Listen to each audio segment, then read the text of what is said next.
Imo nama guutummaan guututti osoo abbaan sun hin beekin akkamitti ofirratti hidhuu dandeenya akkasumas imo keenya yoo xalafame akkamitti ofirraa beekuu dandeenya yoo beenne hoo akkamitti ofirraa keessaa baasuu dandeenya lakkoofsa jaalalleen tiyya imoon qabdu nan beeka akkamittiin imo isii waliin fayyadamuu danda'a waan isiin guyyaa guyyaan imo irratti namaan haasoftu sagalee isiin namaaf ergituu fi sagalee namni isiif ergullee akkasumas footoo namaaf isiin ergituu fi kan namni isiif ergullee dhossaan akkamittiin ilaaluu danda'a osoo isiin hin beekin sagalee sanillee dhossaan akkamittiin dhaggeeffatuu danda'a gaafii namoota baay'eeti deebii keessan guutuu viidiyoo kana keessa argattu hanga dhuma viidiyoo kanatti like share subscribe gochuu hin dagatinaa amma kallattii mankara barumsaa isin dabarsa nan deebi'aa na eega.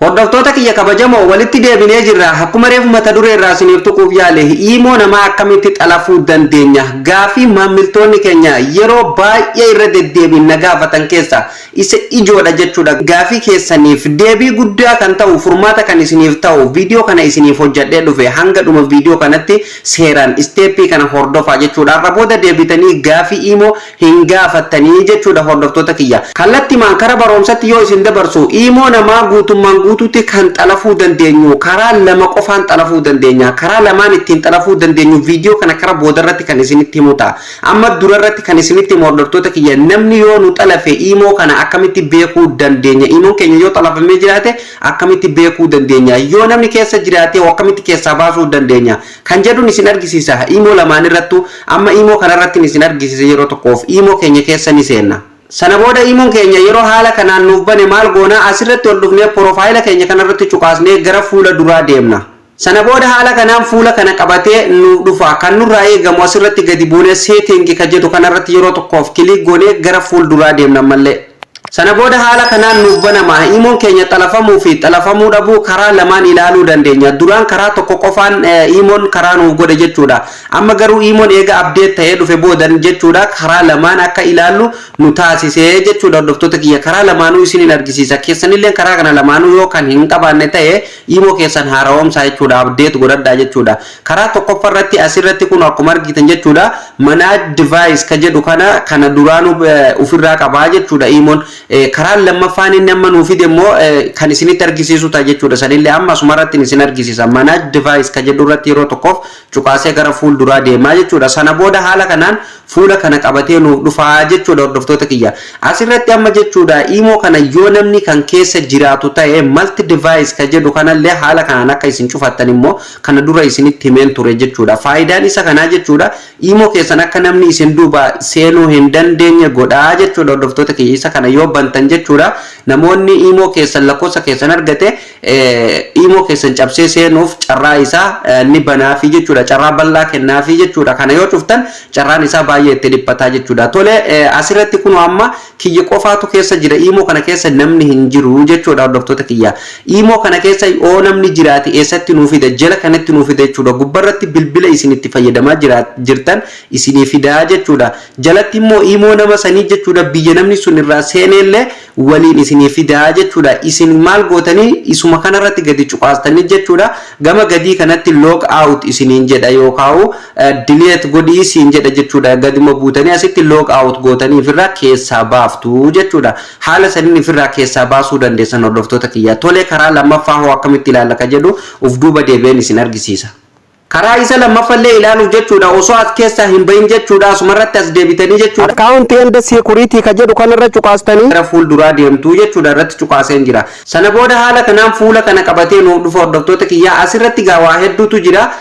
amma asirratti jechuudha haaraan amma inni nuuf gadhiise update godhee nuuf gadhiise isa kana jechuudha hordoftoota kiyya fakkeenyaaf isa kana duraan hin qabu jechuudha imoon asirratti amma immoo isa kana haaraa nuuf gadhiise jechuudha login protection ka jedhu kana akkuma argitan asirratti haaraa nuuf gadhiise jechuudha irratti cuqaasna jechuudha login protection ka jedhu kanarratti yeroo tokko irratti kilik goonaa jechuudha sana booda haala kanaan fuula kana qabatee nuuf dhufaa jechuudha hordoftoota kiyya asirratti kun akkuma argitan asirratti basic protection nuun jedha jechuudha asirratti jechuudha hordoftoota kiyya fakkeenyaaf amma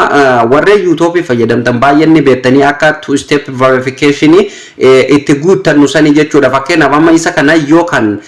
bantanii kan dhiistan fakkeenyaaf amma isa kana yeroo isin haala kanaan bantan jechuudha asirratti maal goona akka nu okay goonu nu gaafataa jechuudha sana booda sanduuqni haala kanaan nuuf banama jechuudha kana jechuun amma login protection jechuun fakkeenyaaf yeroo ergaan adda addaa jechuudha bilbila keenyatti seenu jechuudha guutummaan guututti immoo keenya namni seenuuf deemu jechuudha kallattimaan nutti mul'isaa jechuudha hordoftoota kiyya kanaafuu jechuudha isa kanallee haala kanaan ni cuftuu jechuudha cuftanii dhiiftanii jechuudha maaliif immoo keessan namni tokkolleen akka hin seenneef isin gargaaraa jechuudha kanallee haala kanaan cuftanii bira darbituu jechuudha asirratti illee yoo gadi buutan hordoftoota kiyyaaf trust device verification nuun jedha jalatti gadi buune irratti cuqaasnaa jechuudha kan jala jiru kana yeroo tokkoof kilik irratti goonaa jechuudha sana booda haala kanaan bilbila nutti fayyadamaa jirru haala kanaan nuuf fide bilbila keenya jechuudha information isaa hundaa haala kanaan keessatti nuuf kaa'aa jechuudha guyyaa nu imo kana update goonee fi yookaan login goonee seenallee haala kanaan asirra nuuf kaayaa jechuudha namoonni birallee yoo keessa jiraate haaluma kanaan isiniif dhufa irratti cuqaastaniituma log out gootanii ifirraa keessaa baasuu dandeessanii jechuudha haala kanaan sirreeffattu namoota imo keessan xalafee dhossaa waan isin namaa naasutan isin dhaggeeffataa jiru haala kanaan ifirraa eega keessaa baaftanii akkamiin nama xalafuu dandeenya hiriyaa keenya yookaan jaalallee keenya akkamiin imo irratti xalafuu dandeenya nulleen akka namni dhossaan nu xalafe kanatti akkamitti dhossaan nulleen xalafuu dandeenya gaafii maamiltoonni keenya yeroo hedduu irra deebinna gaafatan keessaa isa ijoodha jechuudha gaafiin kun asirratti hordoftoota kiyyaa an dhaamsa tokko waan isiniif dhaamuu barbaadu keessaa jechuudha karaan lama kan imo nama ittiin xalafuu dandeessan ni jira isiniin jedheetiin ture jechuudha reefullee jechuudha viidiyoo keessatti jechuudha karaan lamaan jechuudha karaan tokko eeyyama abbaa saniitiin namni sun koodii isiniif kenne eeyyama abbaa saniitiin imo isa walitti fayyadamuu ni dandeessan okay isa lammaffaa karaan isa lammaffaan lakkoofsa nama sanii jechuudha forward ofirratti gootanii jechuudha ofirratti xalaftanii akkamitti akka ofirratti xalaftanii immoo koodiidhaan viidiyoo darbe keessatti isin barsiisee ture hordoftoota kiyya lakkoofsa nama akkamitti akka forward ofirratti godhan jechuudha yeroo lakkoofsa nama sanii ofirratti forward gootan lakkoofsa nama saniitti yeroo isin imo banatuuf yaaltan kallattimaan koodiin bilbila keessan irratti isiniif ergamaa jechuudha sababnis forward ofirratti gootanii waan jirtaniif ofirratti xalaftanii waan jirtaniif jechuudha karaa kana lamaaniin jechuudha imo nama guutummaan guututu xalafu ni dandeessanii jechuudha yookaan bilbila nama sanirratti illee aappii gadi buustanii achirraa dhossitanii akka yeroo namni sun imo banatuuf yaale yookaan lakkoofsa nama saniitiin isin imo banuuf yaaltan koodiin bilbila keessan irratti isiniif ergamu jechuudha karaa kanaan imo nama xalafu ni dandeessanii jechuudha hordoftoota kiyya dhossaan ka jedhu dhossaan akkamitti yookaan otoo abbaan sun nun beekin akkamitti imo nama xalafuu dandeenya kan jettaniif hordoftoota kiyya fakkeenyaaf duraan jechuudha imo beetta ka jedha kana ni argitan jechuudha imo beettan kun duraan baay'ee jechuudha nama miidhaa turtee jechuudha imo abbaa barbaanne hatuu dandeenya jechuudha karaa salphaan osoo abbaan sun hin beekin ofirratti xalafuu ni dandeenya jechuudha amma garuu googilli jechuudha sababa jechuudha waan kana namoonni hedduun jechuudha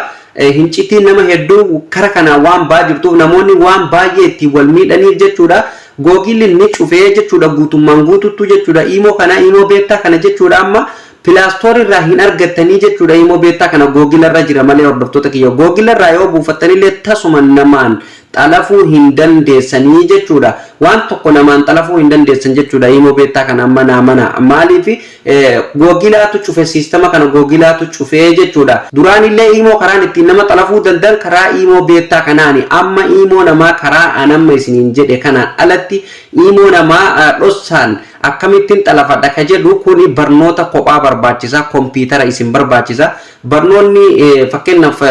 waan kana jechuudha barnoota teknoolojii dirqama baratutu isin irratti dirqamaa jechuudha bilbiluma nama kamiitu nama duubaa xalaftanii dhaggeeffatuuf dhossaan jechuudha barnoota isin barbaachisa barnoonni kun yoo xiqqaate gara ji'a 8 waggaa faa isinitti fudhatuu danda'a jechuudha barnoota uf danda'e qabaa jechuudha waan akkanaa dalaguuf sanbiraan ammallee biyya keessa jiraatu sun mootummoon biyya sanii fakkeenyaaf to'annaa jala si oolchuu danda'a jechuudha. Sababnis wanti akkanaa kan eeyyamamuuf jechuudha. Namoota fakkeenya badii gurguddaa balleessanii seera mootummaa cabsanii waan tokko balleessan kan mootummaan akka to'atamu irratti murtaa'e lakkoofsi isaa haa godhame teelee biyya saniitiin walii galame haala saniin nama san jechuudha guutummaan guututti to'atamuu danda'a. Atillee fakkeenyaaf barnoota teekinooloojii barattee yoo qabaatte akkasumas kompiitarri yoo kan sin bira jiraatu ta'e imoo miti waan barbaadde bilbila namaa guutummaan guututti koontirool godhuu ni dandeessa. Garuu dirqama paaspoortii mataa keetii si gaafata. Waan adda addaa piroososa hedduu si gaafata jechuudha. Piroososa hedduu san deebisuutu sirra jiraata. Egaa waan san hundaa deebistee maaliif akka nama kana xalafuu barbaaddu akkasumas maalirraa namni kun badii maalii akka qabuu fi maal akka irratti hojjetu deemtuu fi waan hunda waa baay'eetu jira kaa hordoftoota kiyya. Kana hundaayyuu jechuudha isin deebisuu dandeessanii jennaan kompiitara yoo harka qabaattan imoo miti bilbila namaa guutuun guututti koontirool godhuu ni dandeessan. Kanaan alatti imoo namaa akkamittiin dhossaan xalafuu danda'a bilbila iPhone qabaa maali in dandeessan tasuma eeyyama nama saniitiin yookaan bilbila nama sanii dhossaan leen ta'u yoo ofirratti koontirool gootan qofa akkasumas bilbilli nama sanii yoo isin harka gahe qofa saniin alatti imoo namaa tasuma xalafuu hin dandeessanii jechuudha. Kana rafaatiif irraa dhabaa dhugaan isiniin jedha. Waan akkana inillee hin gaafatinaa jechuudha. Maaliif deebii hin qabu ka waan deebii hin qabne tokko gaafatullee yoo gaafatanillee deebii argatuun baay'ee ulfaataa jechuudha. So kanaafuu imoo guutummaan guututu eeyyama nama saniitiif yoo eeyyama nama sanii hin qabaanne lakkoofsi namni sun imoon banatee forward yoo isin irratti tahe qofaa jechuudha. Hordoftoota kiyya yoo isin irratti hawwalamee jiraate yookaan isin irratti xalafamee jiraate lakkoofsi nama sanii koodiin bilbila isarratti dhuftu sun bilbila keessan irratti xalafamee waan jiruuf isin bira dhaqqabuu danda'a jechuudha. Kanaafuu jechuudha imoon baay'ee security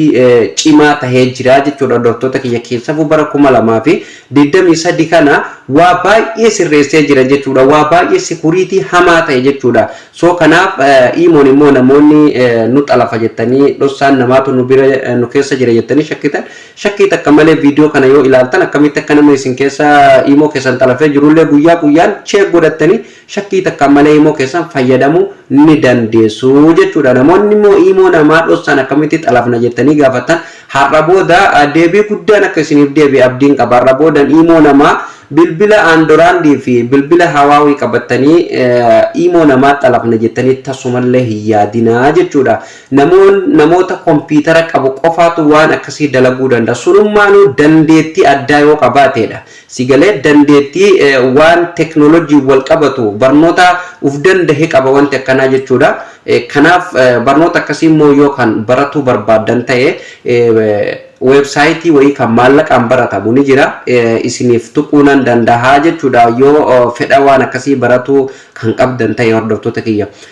Kanaafuu haala kanaan jechuudha imoo keessan sirreeffatuu ni dandeessanii namoonni gaafii akkanaa gaafatanillee deebiin keessan isiniif deebee ji'eetiin yaadaa jechuudha. Hordoftoota kiyya kabajamoo barnoonni har'a isiniif qabadhee dhufelleen kan jalqabaa kaasnee hanga ammatti waliin ilaalle kan akka isiniif galuu fi akka warraa barattanillee abdiin qaba. Maarree isinillee viidiyoo kana ilaaltanii eega xumurtanii chaanaala dinqii fi barsiisaa keessan kana jajjabeessuuf chaanaala Oroomaan subscribe godha akkasumas viidiyoon dabalataa ofii isaatiin akka isin dhaqqabuuf mallattoo notification irra kaa'uu hin dagatina. Viidiyoon kunillee akka namoota baay'ee bira ga'ee namuu irraa fayyadamuuf like tuquu hin dagatina. Akkasumas hiriyoota keessaniif garee adda addaa irratti viidiyoo kana share gochuu hin dagatinaan isiniin jedha. Hordoftoota kiyya bakka isiniif hin galinillee komentii jalatti naaf barreessuu hin dagatina. Yeroo kamiyyuu yaada keessan naaf qooduu hin dagatinaan isiniin jedha. Barnoonni har'aaf qabadhellee asumarratti kan xumuramu ta'a. Barnoota itti aanuun hamma walitti deebinutti horaa bulaa Liibana.